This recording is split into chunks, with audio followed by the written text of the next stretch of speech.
Movie की starting में हम देखते हैं कि समुद्र के किनारे बीच पर कई सारे लोग मिलकर नाइट पार्टी कर रहे हैं। यहाँ पर काफी सारे लोग हैं और सभी लोग मिलकर अच्छे से पार्टी एंजॉय कर रहे हैं। अब रात खत्म होती है और अगला दिन आता है। ये सभी लोग रात की पार्टी से थकने के बाद में अभी तक सो रहे होते हैं। यहाँ पर केली उठती है और वो बाकी लोगों को भी जगाती है। केली और मिच नोटिस करते हैं कि उनके अलावा पार्टी में बाकी फ्रेंड्स लोग थे वो जा चुके हैं। उनकी फ्रेंड मार्सा भी तभी दूसरी साइड में नींद से जागती है। पार्टी के हैंगओवर के बाद में उसकी तबीयत ठीक नहीं लगती है और उसे उल्टी होने लगती है। केली पास में देखती है कि एक कौवा सैंड पर आकर बैठा है, जिसके बाद में उसके साथ में कुछ अजीब होने लगता है। मार्सा अपने टेबल से नीचे उतरती है और अचानक से सैंड पर जब वो पैर रखती है तो उसका पैर वहाँ पर स्टक हो जाता है। मार्सा अपने पैर को निकालने की पूरी कोशिश करती है, मगर उसका पैर ऐसा लगता है कि कोई अंदर खींच रहा है। इसे देखकर उसका एक फ्रेंड उसे बचाने के लिए जाता है, मगर जैसे ही वो सैंड पर पैर रखता ही है कि वो भी सैंड में चिपक जाता है। उसके गिर जाने की वजह से अब उसका पूरा शरीर सैंड से चिपक जाता है। ऐसा लगता है कि कोई चीज है जो उसे अंदर अपनी ओर घसीट रही है, जिसके बाद में अब वो बहुत बुरी तरीके से उस सैंड के अंदर समा जाता है। सभी फ्रेंड्स ये देखकर बेहद हैरान हो जाते हैं।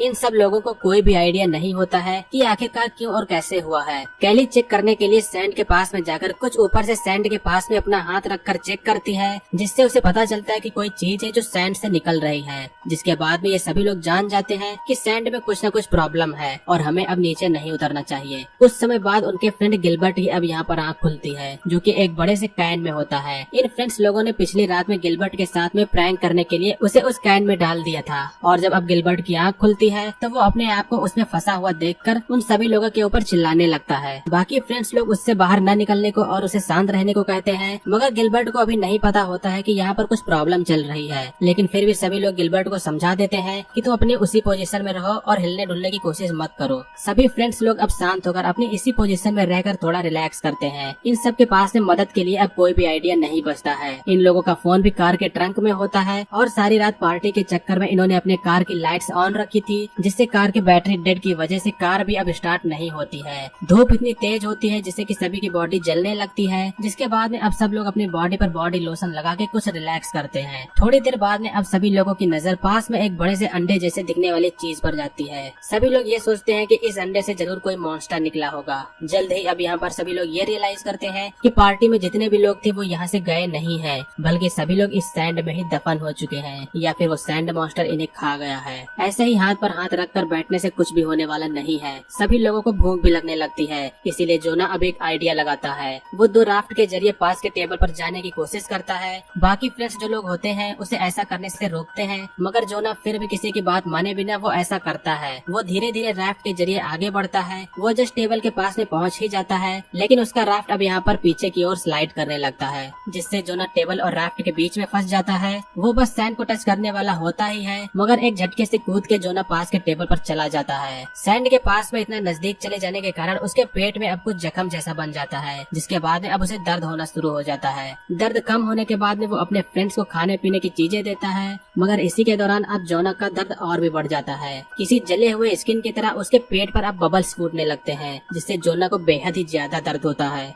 दर्द के कारण जोना अब आगे कुछ नहीं कर पाता। कार के ट्रंक में उन सभी लोगों का सामान होता है, इसीलिए कार के ऊपर वाली लड़कियां किसी तरह ट्रंक को खोलने का ट्राई करती हैं। दोनों लोग ट्रंक को खोलने का काफी ज्यादा ट्राई करती हैं। ट्रंक लगभग खुल ही गया था कि उसी दौरान एक पुलिस की कार उन लोगों के सामने आती हुई दिखाई देती है, जिससे एक्साइटेड होकर रोने की उंगलियां कार के ट्रंक में फंस जाती है। सभी फ्रेंड्स चिल्ला के अब पुलिस को यहाँ पर बुलाते हैं, मगर पुलिस को यहाँ की सिचुएशन के बारे में कुछ भी पता नहीं होता है, जिससे वो बिल्कुल ही नॉर्मल रिएक्ट करता है। केली और भी उससे पूरी बात बताने की दूर से कोशिश करती हैं कि सैंड में यहाँ पर कुछ प्रॉब्लम है, मगर ये पुलिस सब मजाक समझता है। केली पुलिस से सैंड में न उतरने के लिए भी कहती है, मगर पुलिस वाला बिना किसी की बात माने हुए वो सैंड पर उतर जाता है, मगर उसके मोटे और हार्ड जूते होने के कारण उसे कुछ भी नहीं होता है। पुलिस वाला पहले जोना के पास में जाकर उसकी हालत देखता है, फिर गिलबर्ट के पास में जाता है और इसके बाद में केली और मिच के पास में जाकर यहाँ की पूरी सिचुएशन पूछता है। केली यहाँ की पूरी बात बताती है कि आखिरकार यहाँ पे हुआ क्या था, मगर ये पुलिस वाला उसकी बात को यकीन करने के लिए राजी ही नहीं होता है। वो ये समझता है कि सभी लोग मजाक कर रहे हैं। वो पुलिस वाला केली से नीचे आकर उतरने के लिए कहता है, मगर केली आने से बिल्कुल मना कर देती है। वो पुलिस वाला आगे भी जबरदस्ती करता है, मगर तभी इसी दौरान उस पुलिस वाले की कार की चाबी नीचे गिर जाती है, और जब वो चाबी उठाने के लिए नीचे झुकता है तो उसका हाथ सैंड में स्टक हो जाता है।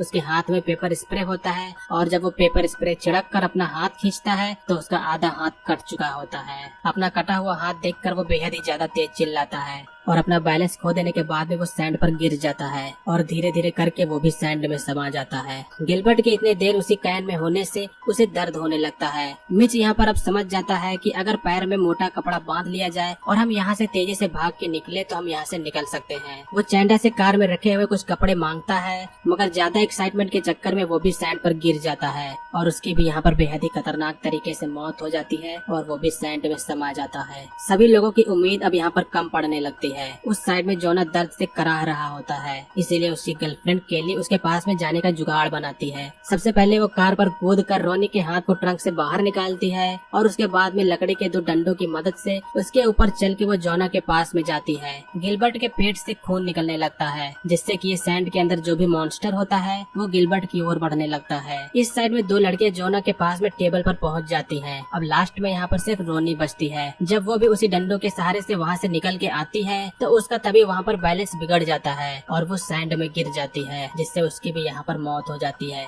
चैंडा अब यहाँ पर इन सब से परेशान होकर अपने पैर में कपड़े को बांधकर जल्दी से दौड़ के पुलिस की कार की ओर जाती है, मगर इसी के दौरान में यहाँ पर गिलबर्ट को वो जो भी मॉन्स्टर होता है वो सैंड में घसीट ले जाता है। वो मॉन्स्टर पुलिस की कार को भी हिलाता है, जिसके बाद में चैंडा का बैलेंस बिगड़ जाता है और वो कार पर गिरकर बेहोश हो जाती है। कुछ समय में अब यहाँ पर रात हो जाती है। चैंडा बेहोशी से जगती है। चैंडा को पुलिस की कार के ऊपर कुछ सामान मिलता है। इसे खोलने पर उसे पता चलता है कि ये एक एयर बोट है। वो इसको नीचे फेंक के इसमें हवा भरती है। अब इस बोट के जरिए केली और जोना दोनों लोग इस पर चढ़ के पुलिस की कार में आ जाते हैं। अचानक से केली के ऊपर वो मॉन्स्टर हमला कर देता है, जिसके बाद में केली गैस कैन के जरिए उस मॉन्स्टर पर ऑयल फेंक देती है। ऑयल फेंकने के बाद में वो माचिस की मदद से उस मॉन्स्टर को जला देती है। अब केली भी कार के अंदर आ जाती है। सभी लोग अब थोड़ी देर रिलैक्स करते हैं। कुछ समय बाद में अब अगला दिन आता है। अगले दिन अब यहाँ पर उन लोगों के पास में एक नया आदमी आता है। वो इन तीनों लोगों को जगाता है। अब इन तीनों लोगों को पता चलता है कि सैंड में जो कोई भी प्रॉब्लम थी अब वो खत्म हो चुकी है, जिससे सभी लोग अब उस कार से बाहर निकलते हैं और इन तीनों लोगों के बचने के बाद में यहीं पर मूवी का एंड होता है। सो दोस्तों, ये थी हमारी दिस सैंड मूवी का एक्सप्लेनेशन। उम्मीद करता हूँ कि आप लोग को मूवी का एक्सप्लेनेशन पसंद आया होगा। अगर आप लोग को मूवी का एक्सप्लेनेशन पसंद आया हो तो वीडियो को लाइक करिएगा। चैनल पर नए हो तो चैनल को सब्सक्राइब कर दीजिएगा।